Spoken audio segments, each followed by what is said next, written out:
به طه، به یاسین، به معراج احمد، به قدر و به کوثر، به رضوان و طوبی،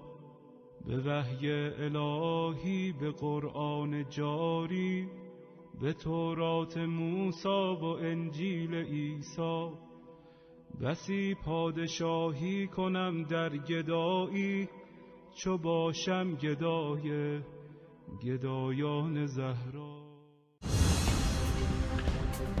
بسم اللہ الرحمن الرحیم. محترم ناظرین، السلام علیکم ورحمۃ اللہ وبرکاتہ. آج پھر الحمدللہ توفیق ہے کہ آپ کے سامنے ایٹلس ٹی وی کی جانب سے جو سیریز شروع کی گئی ہے اس میں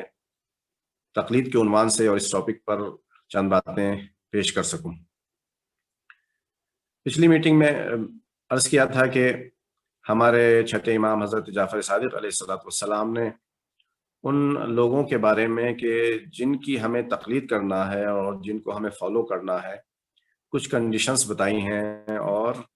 ہم سبھی کو وہ تمام کنڈیشنز اپنے سامنے رکھ کر کے ایسے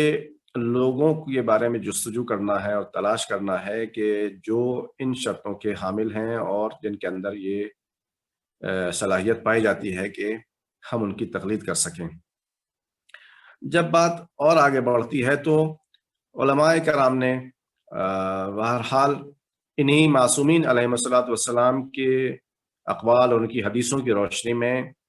ایسے لوگوں کے لیے کچھ شرطیں بتائی ہیں کہ جن کی ہم تقلید کر سکتے ہیں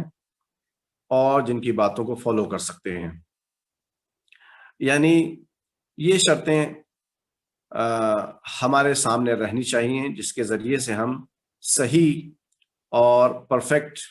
مرجع تقلید اور مجتہد کی تلاش کر سکیں اور اس کو اپنے لیے آئیڈیل بنا سکیں. اس میں سے جو شرطیں ہیں وہ یہ کہ انسان خود واقعی مجتہد ہو، یعنی وہ علمی اعتبار سے اس لیول پر پہنچا ہو کہ اس کے اندر وہ قرآن اور حدیث روایات کی روشنی میں اللہ کا حکم معلوم کرنے کی صلاحیت پائی جاتی ہو. ایسا نہ ہو کہ وہ یوں ہی بغیر کسی دلیل کے اور بغیر کسی سند کے بات کہہ دے. تو یقیناً اس کی بات مدلل ہونی چاہیے، مستند ہونی چاہیے، دلیل کے ساتھ ہونی چاہیے، پروف کے ساتھ ہونی چاہیے. تو اس کے اندر یہ صلاحیت ہو کہ وہ اللہ کی آیتوں سے اور معصومین علیہ السلام کی حدیثوں کے ذریعے سے اللہ کے حکم کو تلاش کر کے ہم تک پہنچا سکتے. دوسری شرط اس میں یہ ہے کہ اور اسی طرح سے کوئی بچہ نوجوان ابھی سن بلوغ کو نہیں پہنچا ہے اور وہ مجتہد بھی ہو لیکن اس کی تقلید نہیں ہو سکتی اس لیے کہ وہ ابھی بالغ نہیں ہوا ہے. البتہ آج کے زمانے میں اس طرح کے افراد دیکھنے میں نہیں آتے. پرانے زمانے میں ہوتے تھے کچھ افراد ایسے کہ جو اپنے بالغ ہونے سے پہلے ہی مجتہد ہو جایا کرتے تھے. بہرحال ایک شرط ہے جو ہمیں دھیان میں رکھنا ہے. اسی طرح سے مجتہد کا عاقل ہونا بھی بہت ضروری ہے اور زندہ ہونا بھی ضروری ہے. ایسا نہیں ہے کہ ہم کسی مثلا 100 سال 200 سال 500 سال 1000 سال پہلے کے کسی مجتہد اور عالم کی تقلید کرنے لگیں. ایسا ممکن نہیں ہے اور یہ پسندیدہ نہیں ہے. اسی طرح سے مجتہد کا حلال زانہ ہونا بھی ضروری ہے کہ حلال زادہ ہو. شیعہ اثنا عشری بھی ہونا لازمی ہے. ہم شیعہ اثنا عشری افراد کے لیے کسی دوسرے مذہب اور مسلک سے متعلق کسی عالم اور مجتہد کی تقلید کرنا جائز نہیں ہے. ضروری ہے کہ ہمارا مجتہد اور ہمارا وہ آئیڈیل جس کو ہم فالو کرنے جا رہے ہیں وہ شیعہ اثنا عشری بھی ہو، یعنی 12 اماموں کا ماننے والا بھی ہو. ایک شرط، ایک کنڈیشن ایسی بھی ہے کہ جو اگر جستجو کی جائے تو شاید وہ بھی حاصل ہو جائے. وہ یہ ہے کہ احتیاط ہے اس میں. البتہ تھوڑا سا بہتر ہے کہ جس انسان کی ہم تقلید کرنے جا رہے ہیں وہ عالم بھی ہو، یعنی اس لیول کے جتنے بھی علماء ہیں اور ایکسپرٹس ہیں ان میں وہ سب سے زیادہ جاننے والا ہو دین کے بارے میں. اگر ایسا ہے تو بہت اچھا ہے، اور اگر ہمیں کوئی ایسا انسان نہیں مل پاتا ہے کہ جو دوسروں کے مقابلے میں زیادہ جانتا ہے تو پھر جو سیم لیول کے لوگ ہیں انہی میں سے کسی ایک کو باقی کنڈیشنز کو دیکھتے ہوئے اپنا آئیڈیل بنا لینا ہے اور اپنا مجتہد اختیار کر لینا ہے اور اس کی تقلید کر لینا ہے اور اس کی باتوں کو فالو کر لینا ہے۔ ایک بہت اہم شرط ہے جس کے بارے میں غور کرنے کی ضرورت ہے اور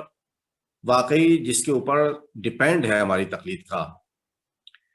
وہ ہے عدالت۔ یعنی ہم جس انسان کی تقلید کرنے جا رہے ہیں، جس انسان کے ذریعے سے ہم اللہ کے احکام کو حاصل کرنے جا رہے ہیں، اسے عادل ہونا چاہیے۔ نام عادل نہیں، نام کی بات نہیں کہ مثلا وہ عادل ہو، نہیں، یعنی اس کے اندر عدل کی صفت پائی جاتی ہو، اس کے اندر یہ خصوصیت ہو کہ وہ عدل والا ہو۔ عدل کسے کہتے ہیں؟ عدل کا مطلب ہے کہ جس کے اندر عدل پایا جاتا ہے اس کے اندر اتنی صلاحیت ہو اور اس کے اندر اتنی پاور ہو، اتنی مضبوطی ہو کہ اس کے سامنے چاہے جیسا بھی گناہ آئے، چھوٹا ہو یا بڑا، فردی ہو یا اجتماعی، کہیں چھپ کر کے انجام دینے والا گناہ ہو یا کھلم کھلا انجام دینے والا گناہ ہو، کوئی بھی گناہ اس کے سامنے آئے تو وہ اس کا مقابلہ کر سکے اور گناہ سے دوری اختیار کر سکے، اس کے اندر اتنی مضبوطی ہو، اتنی پاور ہو۔ کیونکہ آپ جانتے ہیں کہ بہت سے افراد ہیں کہ دیکھنے میں شاید اور عملی طور پر وہ مومن ہیں، لیکن کبھی کبھی کوئی گناہ کا ماحول جب فراہم ہو جاتا ہے تو پھر وہ رک نہیں پاتے اور اپنے آپ کو اس گناہ میں ملوث ہونے سے روک نہیں پاتے۔ مثال کے طور پر فرض ہے، مثال کے طور پر کوئی لیڈیز اینڈ جینٹس کی مکس گیدرنگ ہے، ایسے ہوتا ہے کہیں شادی بیاہ کا موقع ہے یا کوئی دوسرا کوئی فنکشن ہے جہاں مکس گیدرنگ ہے، تو آپ کو معلوم ہے کہ شرعی طور پر انسان نامحرم کو دیکھ نہیں سکتا، چاہے وہ مرد ہو چاہے وہ خاتون ہو، نامحرم کو دیکھنا مناسب نہیں ہے اور جائز نہیں ہے، خاص کنڈیشنز کے ساتھ۔ تو اب مکس گیدرنگ ہے، بہت سے افراد ہیں، ہم نے بھی دیکھے ہیں، آپ نے بھی دیکھے ہوں گے یقیناً، کہ ویسے تو مرد مومن ہیں، مسلمان ہیں، اسلامی احکام پر عمل کرتے ہیں، شریعت کو اپنے سامنے رکھتے ہیں، لیکن جب نامحرموں کے سامنے آنے کی بات ہوتی ہے، نامحرم سے بات چیت کا مسئلہ ہوتا ہے، مذاق کا مسئلہ ہوتا ہے، کانٹیکٹ کا مسئلہ ہوتا ہے، تو وہ اس سے پرہیز نہیں کرتے۔ تو ایک مجتہد جس کی ہم تقلید کرنا چاہتے ہیں، اس کے اندر یہ صلاحیت ہونی چاہیے کہ اگر کبھی کوئی ایسی کنڈیشن آ جائے تو وہ اپنے آپ پر اتنا کنٹرول رکھتا ہو کہ وہ اللہ کے اس حکم کو وہاں پر بھی، چاہے پوری دنیا ہی کیوں نہ اس سے ناراض ہو جائے، چاہے سارا زمانہ اس سے منہ موڑ لے، مگر وہ گناہ میں ملوث نہ ہو کسی بھی طرح سے، چھوٹا گناہ ہو یا بڑا گناہ ہو۔ تو اگر اس کے اندر یہ صلاحیت پائی جاتی ہے تو اس کا مطلب یہ کہ وہ انسان عادل ہے، اور ایسے ہی عادل انسان کی تقلید کرنے کے لیے ہم سے مطالبہ کیا گیا ہے، جو میں نے پچھلی میٹنگ میں بھی آپ کے سامنے چھٹے امام حضرت جعفر صادق علیہ السلام کی وہ روایت اور نورانی کلام پیش کیا تھا، وہ اسی خاص طور سے اس عدالت کی صفت کی طرف توجہ دلاتی ہے، کہ اس میں میرے مولا نے فرمایا تھا کہ مخالفاً لہواہ، اپنی نفسانی خواہشات کی مخالفت کرتا ہو۔ تو جو انسان چھوٹا بڑا گناہ سامنے آ جانے پر اس میں ملوث ہو جاتا ہے تو یقیناً وہ اپنی اس نفسیاتی کیفیت کو دور نہیں کر پاتا اور گناہ میں ملوث ہو جاتا ہے۔ لہٰذا ایک بہت اہم شرط ہے ایک مجتہد کے لیے، بہت امپورٹنٹ کنڈیشن ہے یہ اس انسان کے لیے کہ جس کی ہم تقلید کرنا چاہ رہے ہیں، کہ اس کے اندر اتنی پاور ہو، اندرونی طور پر اتنی مضبوطی ہو کہ وہ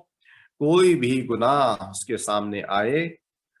اور موقع بھی ہو انجام دینے کا، لیکن وہ انجام نہ دے،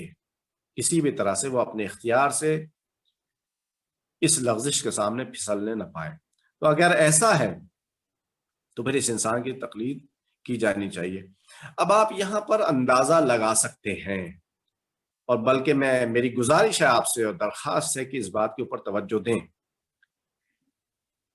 کہ شریعت نے اور ہمارے ائمہ معصومین علیہ الصلوۃ والسلام نے کتنی سخت منزل قرار دی ہے کسی ایسے انسان کے لیے کہ جو مجتہد ہے اور جو فقیہ ہے اور جس کو لوگ فالو کرنا چاہتے ہیں. بہرحال انسان تو ہے نا، ایسا تو نہیں ہے کہ وہ دائرہ انسان سے خارج ہو گیا، باہر نکل گیا، وہ انسان ہی نہیں رہا. نہیں، اس نے دین کو پڑھا ہے، دین کو سمجھا ہے، دین کو سمجھایا ہے، دین کو فالو کرتا ہے. لیکن اگر اس کی تقلید ہونا ہے اور اس کو لوگ فالو کرنا چاہتے ہیں تو اس کے لیے ایک اہم شرط یہ ہے کہ اس کے اندر اتنی مضبوطی ہو کہ وہ ذرہ برابر بھی نہ پھسلنے پائے. تو کتنا سخت مرحلہ ہے. آپ دیکھیے کہ ہماری زندگی میں کتنے ایسے موڑ آ جاتے ہیں کہ جہاں پر ہم بہت آسانی سے دین اور شریعت کا ساتھ چھوڑ دیتے ہیں، چاہے مختصر ہی صحیح. لیکن فقیہ اور مجتہد اس کے اندر اتنی مضبوطی ہے کہ وہ یہ کہتا ہے کہ میرے سامنے صرف اور صرف اللہ کی مرضی ہے، میرے سامنے صرف رسول کا فرمان ہے، میرے سامنے صرف مولا کی ہدایت ہے. اس کے آگے میں نہ کسی کے بارے میں سوچتا ہوں، نہ کسی کے بارے میں کچھ کہتا ہوں. جب ایسے انسان ہمارے درمیان موجود ہوں گے تبھی ائمہ معصومین علیہ السلام نے ہمیں حکم دیا ہے کہ ہم ان کی تقلید کریں، ان کو فالو کریں. اور اب یہاں میں آسانی سے کہہ سکتا ہوں کہ اگر ہمیں ایسے انسان مل جائیں کہ ہیں ہمارے زمانے میں موجود ہیں تو پھر اب آنکھ بند کر کے ہم ان کو فالو کر سکتے ہیں، اس لیے کہ ہمیں یہ معلوم ہے کہ یہ انسان وہ ہے کہ جو ذرہ برابر بھی حق سے، ذرہ برابر بھی شریعت سے، ذرہ برابر بھی اللہ و رسول کی مرضی سے ادھر ادھر نہیں ہوتا. تو جو ہمیشہ صراط مستقیم پر چلتا ہے، سیدھے راستے پر چلتا ہے، اگر ہم آنکھ بھی بند کر لیں گے وہ ہمیں 1 انچ کے برابر بھی